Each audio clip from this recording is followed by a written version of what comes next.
Great to see everybody. Great to see you.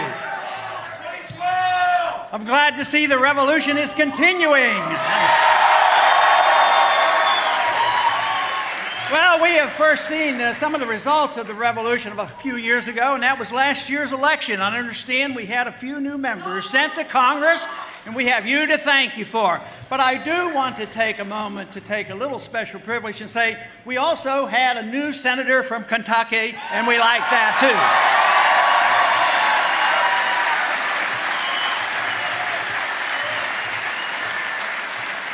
So there's a lot of exciting things going on. There is truly a revolution going on in this country, and we've been dealing with this and encouraging it because I do believe that we live in a time where we do need a change in attitude, a change in ideas. We don't need to just change the political parties. We need to change our philosophy about what this country is all about.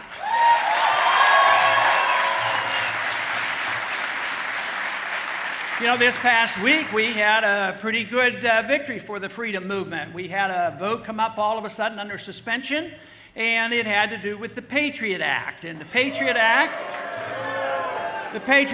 we know has nothing to do with patriotism. They always name it opposite of what it is. The Patriot Act is literally the destruction of the Fourth Amendment. That's what it's all about.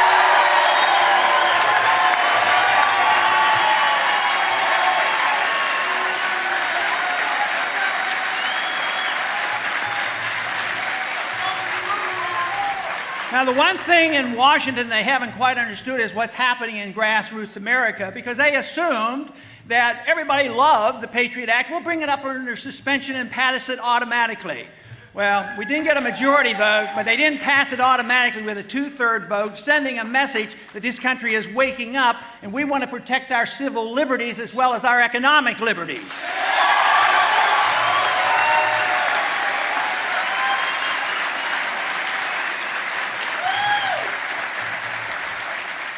This week I was scheduled to be on a financial program. I've been on a few of those lately, talking about things like the Federal Reserve and a few other things. But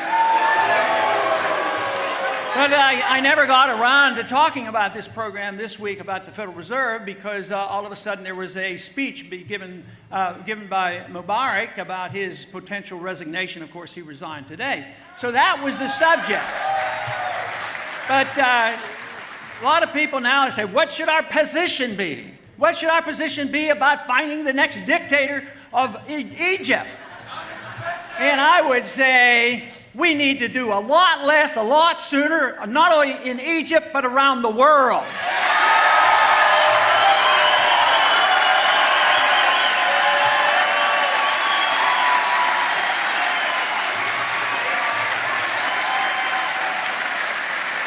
You know, some people want to argue with us about that and say we have a moral responsibility to spread our goodness around the world, and it's our obligation to do this. But let me tell you, fiscal conservatives should look at this carefully. How much did we invest in that dictator over the past 30 years? $70 billion we invested in Egypt. And guess what?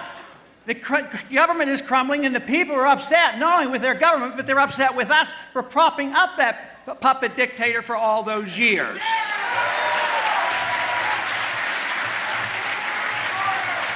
Now, to add insult to injury, where do you think the money went? To Swiss bank account. That family, the Mubarak family, has $40, $50, $60 billion, nobody knows, stashed away in other countries, other areas of your money, and that is true. Now, you know, it used to be that conservatives were against foreign aid. I'm still against foreign aid for everybody.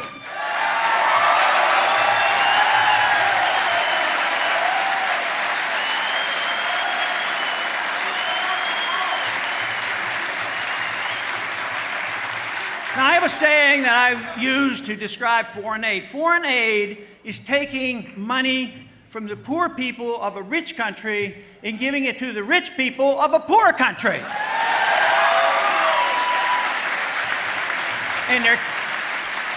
And there can't be a better example of that than what we did with Egypt. We took money from you, made people poorer, it contributed to our debt, billions and billions of dollars, and all we get is chaos from it and instability.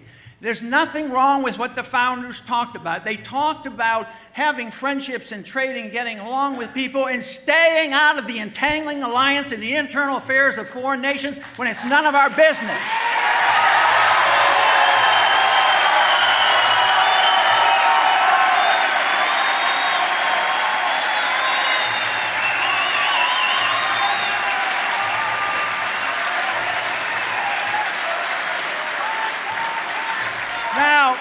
We've been doing it for a long time, and you get periods of relative stability. There was relative stability when we were propping up the Shah, but it ended up with bad results. We ended up with the Ayatollah, and now we have a problem on our hands. But all the Middle East is unstable because of this. Now it's Tunisia, next it's Egypt, and it's going to keep going because all the problems are there because the people don't like us propping up their dictators no more than we would like it if a foreign country came in here and propped up a dictator in our country.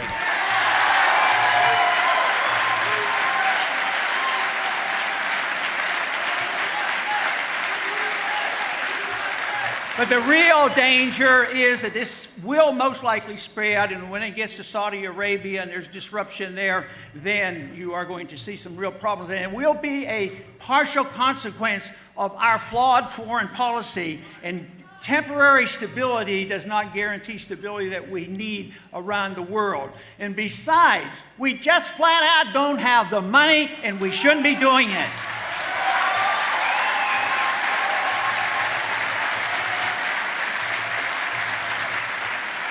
Just remember, the Soviet system did not collapse because we had to fight them.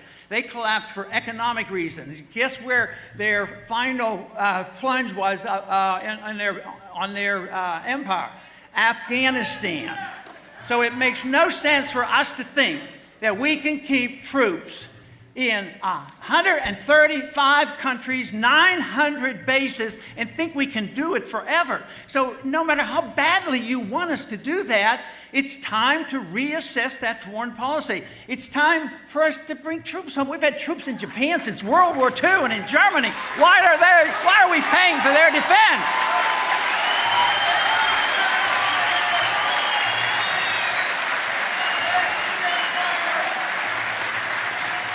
Now, you know, there's been a lot of talk about the budget deficit, and that's something that I was concerned about, you know, just a few years back, like 1976. And that's why I haven't voted for any appropriation bills during that period of time either. But people are starting to recognize it's bad. You know, we have to do something about it. We have to have a balanced budget amendment, all these things.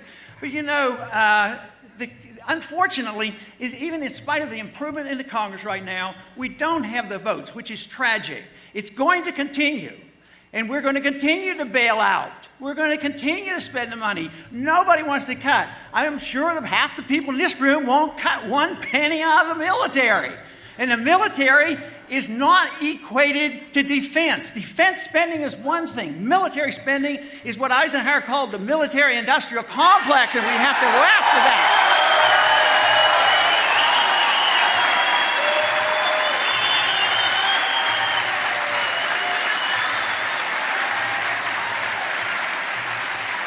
But let's say government, as you all, I am sure, would agree, is out of control, and it's very hard for us to get a handle on it. So let's say we even theoretically, and a miracle happened, and we balance the budget where we are today. It would be still a disaster because we're spending too much money. But it wouldn't change a whole lot. When a crisis comes, guess what happens? Guess who does the bailing out? The Federal Reserve used $4 billion to pass out without congressional approval, and most people say, oh, well, that's the Federal Reserve's job to do that. No, it is our job to check up and find what the Federal Reserve has done, audit them, and find out who their buddies are that they're taking care of.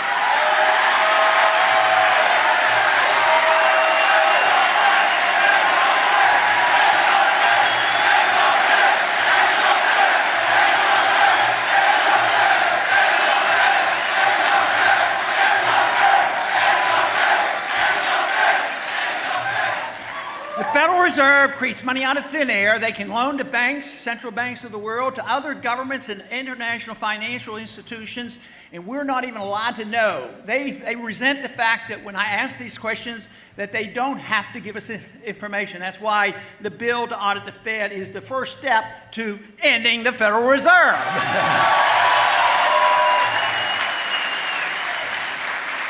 But the Federal Reserve will end itself because they will destroy the dollar. Since the Fed came into existence since 1913, they've eliminated 98% of the value of the 1913 dollar, and it's continual erosion. They pumped up at first when the crisis hit $1.2 trillion, another $600 billion, and believe me, there is an economic law that says you just can't continue to do this. So Congress has a responsibility. They should cut back, but Congress has a responsibility to protect the value of the currency, and that means that we have the moral and the legal authority to put checks on the Federal Reserve System.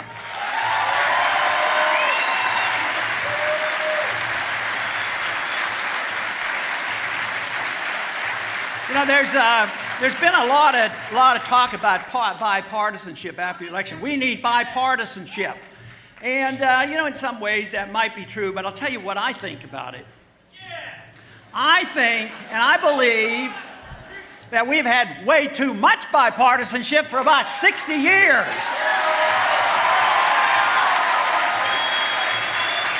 You know, we have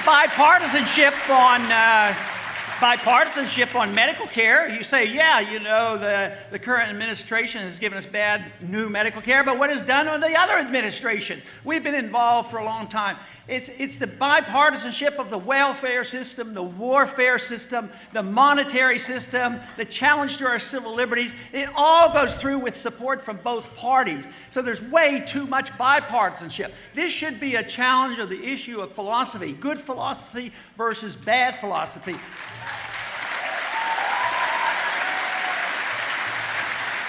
And when you can agree on something, you should make coalitions with whomever will agree with you and come together.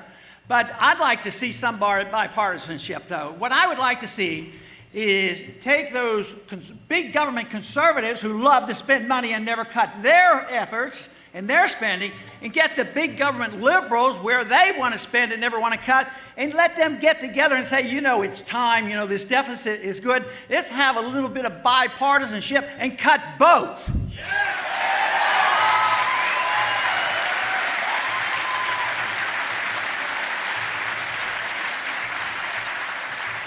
There's been talk lately about American exceptionalism. Man, we like to talk about that. I think we certainly live in an exceptional country. We have been blessed. It's been the greatest country, most freedom, most prosperity. My concern is I'm afraid we're losing it. I'm afraid we've given up on our devotion to liberty. That's where our problem is.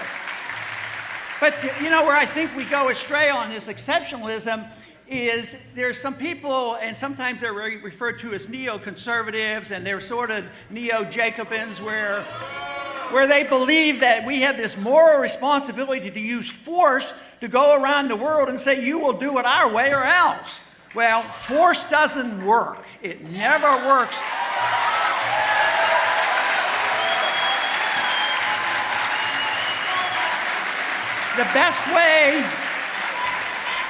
The best way to get people to act more like us if we're doing a good job is for us to have a sound economy, a sound dollar, treat people decently, have a foreign policy that makes common sense, treat people like we want to be treated, and then maybe they would want to emulate us and say, freedom does work and we ought to try it. But we can't force it on other people. You know, there's one general rules about what we should expect from government. There is, the First Amendment is a great amendment. Freedom of expression is protected. The government shall write no laws in reference to our freedom of expression. It doesn't say that we're to have an expression of only the non-controversial ideas. It's freedom of expression.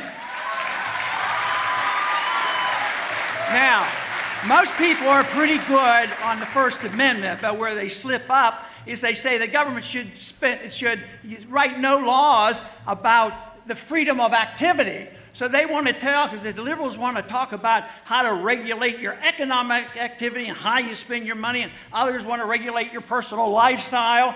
But government should not be regulating us, and we should adapt one other principle for that to work. We should all swear off the use of violence against our neighbors, our friends, or our other countries.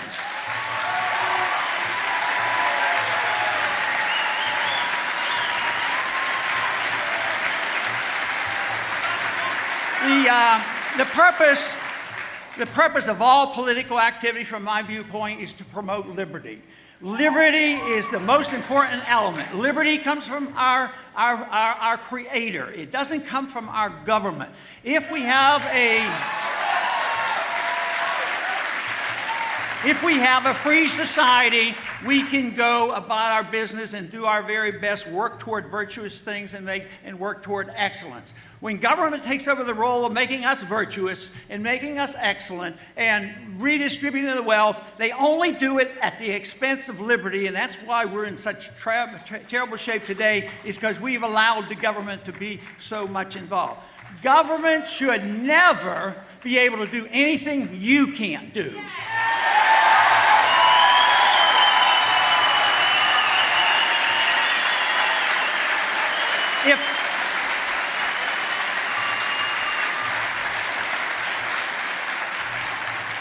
If you can't steal from your neighbor, you can't send the government to your neighbor to steal for you. There should be no redistribution of wealth.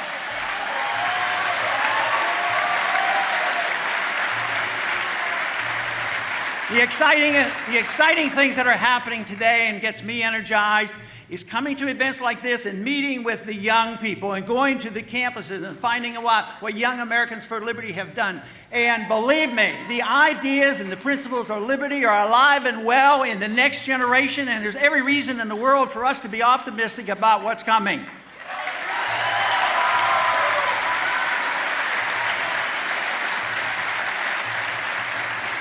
I would like to make one suggestion before I close, that just to think about, because it's not a perfect solution, but especially the young people. What if I had the authority to do it, what if I could offer you and say, look, we're not doing such a good job in government these days. We make promises and we don't know about the future.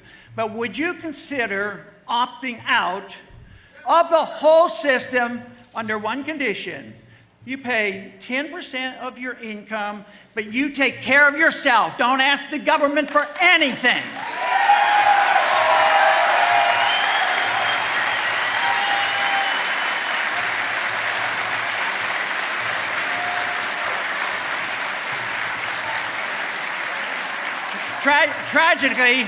Tragically, you're probably going to have the opportunity, because government is in the process of failing and they can't deliver on the goods, just as the Soviets couldn't deliver the goods and maintain their own power. We will have those same problems domestically, and we face serious economic problems as this dollar crisis evolves.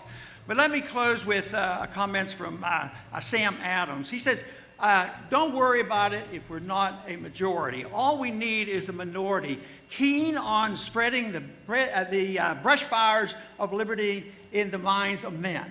That is what we need to do. And believe me, the brush fires are burning. They will not be able to squelch the brush fire. They're burning and they're spreading, and people are getting excited because they're starting to separate it out, what true liberty is all about, what market liberty, personal liberty is, and what it means in foreign policy, what it means in our traditions, the American tradition, what it means because the Constitution confirms and confers with what I'm saying. There is no authority in the Constitution to have a Federal Reserve system, no authority for the welfare state, and no authority for the police state. It's not there.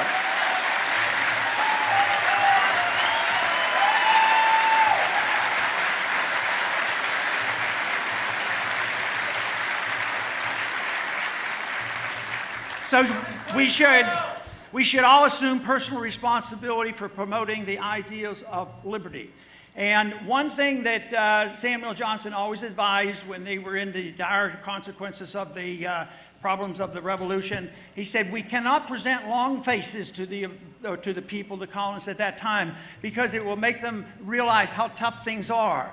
So We should not have long faces. We do not know exactly what tomorrow will bring, but I do know that the effort is worthwhile, and I do know that you can have a lot of fun defending liberty, and believe me, if you understand liberty and realize it's the only humanitarian system that existed ever on mankind, I tell you what, if you learn about it, study it, promote free market economics, and fight for this, I can guarantee you, you will sleep better at night, you will enjoy your life, and you will feel like you're doing something worthwhile. Defend liberty.